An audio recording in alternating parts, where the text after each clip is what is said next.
Just ఒక 50,000 రూపాయల పెట్టుబడితో ఐస్ క్రీమ్ పెట్టి నెలకి 50,000 సంపాదిస్తున్న ఆయన స్టోరీ చెప్తానండి. నిన్న ఒక లైవ్ స్టోరీ షేర్ చేశాను.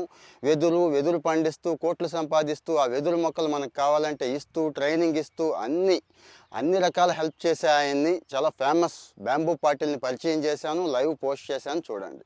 ఈరోజు ఐస్ క్రీమ్ అండి. ఐస్ క్రీమ్ యాక్చువల్గా నేనైతే సజెస్ట్ చేయను, హెల్త్కి మంచిది కాదు కాబట్టి. అంటే ఈ ఐస్ క్రీమ్ కానీ ఇప్పుడు ఏమవుతుందంటే పళ్ళ రసాలు, కూల్ డ్రింకులు, ఈవెన్ చెరుకు రసం కూడా కలిపి ఐస్ క్రీమ్ తయారు చేస్తున్నారండి. స్నో ఫ్లేక్స్ అంటాం.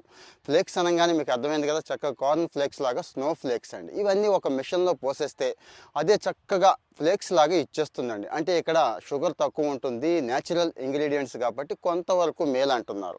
సరే, హెల్త్ పక్కన పెడితే నాకు ఐస్ క్రీమ్ చాలా ఇష్టం అనేవాళ్ళు ఎక్కువ మంది ఉన్నారు. ఈ బిజినెస్ మీద సంపాదించాలనే వాళ్ళు ఎక్కువ ఉన్నారు. 50,000 పెట్టుబడి పెద్ద విషయం ఏం కాదు. ఇవన్నీ కలిపేసి ఆ మిషన్లో పోసేసి బయటికి తీసేసి దాని మీద